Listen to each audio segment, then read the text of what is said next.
What's good, everybody? It's Big Game James, man. You know, we always in these streets. I am the streets, for real. We in these we in these mother-sucking work streets. I don't want to be getting all cussing like that. But yeah, we in these streets. Just want to drop a quick video. Probably go live later on tonight. But just want to drop a quick video, after the aftermath of the George Pickens trade, which was pretty phenomenal. Hey, pretty good. Pretty excited about that. You got two dogs at the receivers. You've been wanting team trenches, team weapons. They both got satisfied. So now I'm team one tech. Get that one tech, but it's too late in my opinion now. It's too late to go ahead and grab that because I feel like all the dogs are gone. So you probably just going to go back and scoop a Linville Joseph. He didn't play bad. You don't need him to be a game wrecker. Just somebody can really stop that run because that's one of the biggest problems in this Dallas defense. So the main reason why I'm making this video is I'm talking about grace period. My dog Mel jumped in the comments saying, ain't no grace period for Dak or Schotty. Yeah, ain't no grace period. I'm going to go ahead and, from me, I'm going to give a couple year grace period for both. And here's why. First, I'm going to give Schotty a grace period, not just because I like him as a coach, was because Jason Garrett got a grace period. All right, he got 9 years. In his first 4 years, he didn't smell them playoffs. We saw him take over from Wade Phillips when Dallas was like 0-6, getting their ass kicked, and he took over, and, team played good under him. But I figured it would, and then he got his deal. But we saw 2011, 2012, and 2013, 3 8-8 seasons with game-winning playoffs on the line, the last game of the year, and it was against 3 consecutive NFC East opponents, if I'm not mistaken. It was Washington, Philly, and them Giants. They lost to all of them in the game-ending last game of the season to get in the playoffs, and these 3 years they choked. And then we saw it all came together in 2014 and 12-win season. Garrett gets a new 5-year deal, and there it is. But he got a grace period. But I will also say Jason Garrett, when he took over the team in 2011, he wasn't afforded the greatest roster. And they built up that roster. You saw they went after Tyron Smith, Travis Frederick, Zach Martin. It all came together, and you saw what happened in 2014. Right? So he didn't have the greatest start as far as the roster, so you was afforded grace, right? But you still had an established quarterback. You had some players, but you didn't have a full roster, and maybe those warts came at the end of the year. We saw the December swoon, those 3 years where you had a pretty good record, and then you fell off. So now with Schotty here, I'm going to give him a couple years at least from me. Just for the simple fact that you're a new coach, you have been around the system, you've been around the league, you've been in the system for 25 years. Your dad is Marty Schottenheimer, so you've been there and done that, but you still have never coached an NFL game as a head coach. Now, we've seen a lot of first-year coaches hit the ground running and really do well. Dan Quinn is not a first-year coach, but he's a first-year coach over with Washington. You saw them do the flip. But I'm just talking about first year, never been a head coach. I'm going to say like DeMeco Ryans. You saw what he did when he came over to the Houston Texans, established that real quick. You got a dog in C.J. Stroud, and I feel like they kind of hated on him. But you got a dog in C.J. Stroud, and you saw what happened. You went from a team that wasn't good at all and was a top team in the draft, and they flipped that, and it was in the playoffs the next year. I'm going to give a couple years for Schotty, but he should hit the ground running. You've been around this long enough. You've been around this team.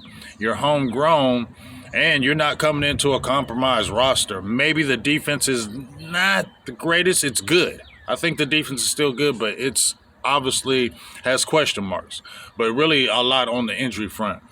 But when you see the offense, you should have a pretty good offensive line.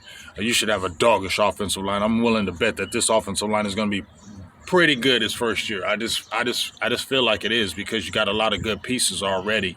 And I feel that Tyler Booker was a great pick because I feel like he's really going to hit the ground running. He's really going to establish himself in his rookie year. Cooper Beebe's going to take the year 2 leap. Tyler Smith is going to be Tyler Smith. I'm praying for Guyton. I can't count on him. I think Terrence Steele will be steady because that line will be steady. Jake Ferguson, you're going to get the best out of him because he's in contract year. And I feel like you're going to get doggish years from CD and George Pickens. Obviously, we got to see the connection with Dak and George, but I feel like it'll work. That'll work itself out. And then the running back room is not great, but I feel like it's good enough for what you're looking at right now. You can still add if you choose a Nick Chubb or someone else, but I like Jadon Blue. I think he's going to add a home run element. Let's see if they keep Deuce McAllister. See if they Deuce Vaughn. I'm sorry. See if they sprinkle him in. I like to keep him, and you use both of those guys and get you a lead back between Devontae Williams and Miles Sanders. And then obviously there's Dak. So you got pieces, and then your defense, you still got Micah Parsons. You re-signed Osa. You signed some guys in free agency. Solomon Thomas, I thought, was a good pickup. Let's see what happens with Kenneth Murray. I think he's okay. You also got the Sam Byrne kid from Chicago. I think he'll be all right. Demarion Overshown, if he comes back from injury, that's going to be out of this world, and but he is injury prone, and then Micah, he's your chess piece. You can flip him in different ways. I think oh my God, he just went my mind. Maris Leafau is going to be a dog. I think the biggest concern is those cornerbacks because of injury front. If those guys, Butler, Diggs, Ravel, if those 3 guys can really come back from them injuries, that's going to be huge in Kalen Carson. So injury front on the cornerback. Let's see if they bring back Stephon Diggs. I see Stephon Gilmore. I can see it happen. He was in the building. I definitely will welcome that from the veteran front and let those other young guys continue to grow. So for me, I'm going to give Shotty at least a 2-year grace. Okay, at least a 2-year grace. Let's see how this first year, but I definitely feel like you should hit the ground running. And I said, we talked about it the other day. I said the bar was at least 9 wins. I think they can get 10 wins their first year. I really do, because you have a good enough team. Their schedule will be harder, but you have established veterans on that team, and they've been there and done that. That's why I feel like you should get it. Let's see what happens. But you definitely should. I think you should definitely make the playoffs your first year. I definitely feel like you should. So we'll see with that. Now we're going to go to the polarizing person, Mr. Dak Prescott. Love him, you hate him. I know a lot of people that love him, and I know a lot of people that hate him.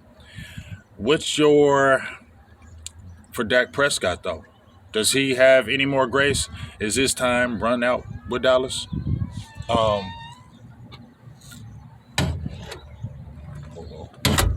Sorry about that. Is his time run out in Dallas? And if you're coming from the hater point of view, don't even answer in these comments, bro. Nobody's listening to your haterism. I'm not backing him, because I'm gonna say the same thing to your positive people as well. You haters, I don't want to hear it. All right, so if you're coming from the hater point of view, don't even be in these comments. Just be hating.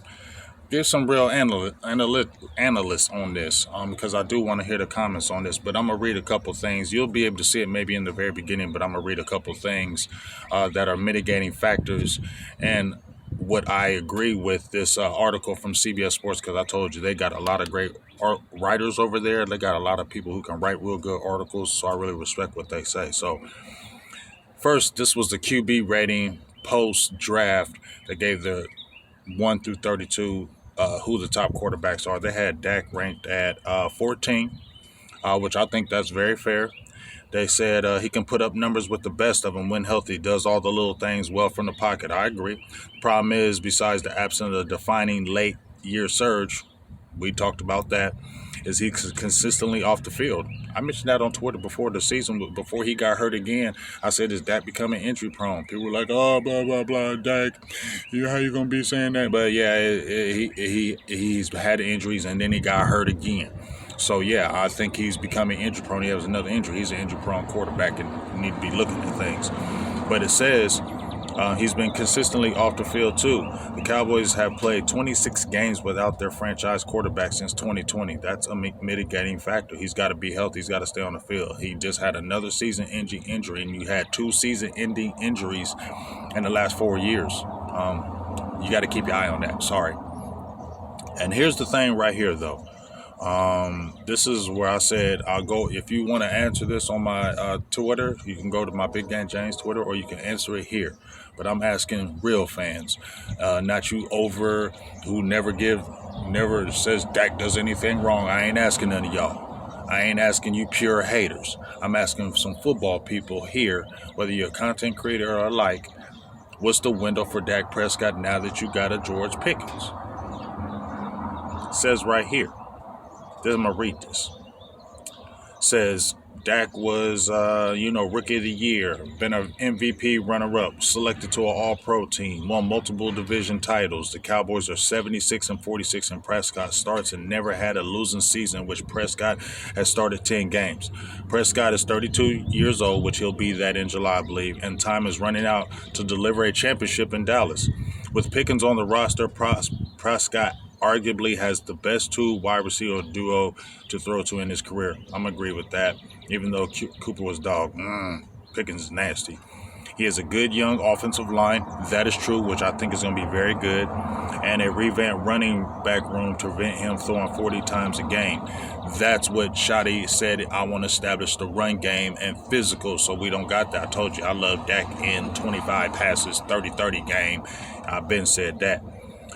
And it says this defense should also be significantly better in 2025 as well, especially once the Cowboys get Micah Parsons to extension. I'm not going to say significantly better. I don't know about that because you lost some players. We're hoping Mazi does a year 3 leap. But you got guys behind him. Jay Toia, you don't know about him. He's a rookie. Hard for big guys to come in. Like I said, Cyril Linville Joseph. You love the edge rushers you have because Micah can rush. I think you're going to get a breakout from Sam Williams because it's contract year. I like Marshawn Nealon. He's not a sack guy. He's a DeMarcus Lawrence clone for real. Just a young version of it. And then you have Dante Fowler. So you can get to the edges. You got edge guys. It's that middle. Can we stop the run? I think it remains the scene about your linebacking core. Kenneth Murray. I mentioned Sam Burr, Maris Leofau. Your boy from LSU. I can't even think about his name right now because he done fell off the map. So we'll see about that. And then, like I said, the cornerback room. I mentioned all those things as well. And then your safety room, you still got Wilson and a Hooker, and then you got your young boys and Marquise Bell and Wanye. So there's talent, but I don't know if it's significantly better. That's going to be the thing that we're looking at. But it says right here, the last part I asked, do you agree or not? If Prescott can't lead the Cowboys on a deep playoff run over the next 2 seasons, he never will. As I get ready to close, what's your thoughts about that? Do you agree with that last statement? If Dak can't do it in these next 2 years, he never will. And it's might want to look at maybe some Joe Milton or a draft, or might be time to move on because he'll be 34 going into 35. And for me, I agree. Dak's got 2 years for me. You don't get it done in these 2 years with the Pickens and what you have right now. I get it with the one tech. I get it with the concerns with the secondary. I get it, but that's no longer the excuse. It's no longer the excuse. You've had 2 different coaches. Went to the playoffs twice with Garrett, 3 times with McCarthy. I'm not laying that 2016 to you because you was a rookie, and I really think Romo should have been playing in that game, but you were valiant. Defense gave it up, didn't play well at all. 2018, I thought Dak played very well, but Ezekiel Elliott had 20 carries for 47 yards, did nothing in the run game. You had 2 running backs that rushed for over 100 yards in that game, and we saw what it did. Antoine Woods, overrated. DeMarcus Lawrence, overrated. Tyron Crawford, I liked him, but he wasn't the guy. And then you lost David Irvin, I believe, that year. He just got gashed up the middle. So I'm going to lay that to the defense on 2018 because you had a prime team to get to that next level. And then 21, your whole team sucked. 22, That was a Dak moment. Did not happen in my opinion. Defense played very well. I know you had a compromised Michael Gallup and you lost to Tony Pollard, but that was a Dak moment for me. And then 23, I just think the whole team just got scary again. And Mike McCarthy, y'all just choked. Y'all got no excuses for 2023. All y'all sucked that game. All y'all sucked that playoff game. So even though you never coached it, Schottenheimer, I'm giving both of them a 2-year grace. And then, in my opinion, I'm going to start, talking some trash to maybe some Schottenheimer. And Dak, I ain't even going to be thinking about him no more in 2 years. If you ain't doing it in 2 years, I ain't thinking about him no more. I'm thinking about moving on. What's your thoughts? What's your opinion? 2-year window for both? What's your window for the team with this current staff? How do you feel? Let me know in the comments. This will be interesting. Don't come with the hate and don't come with the pure love. Come with the football thoughts. Big Game James. I'm out. Peace.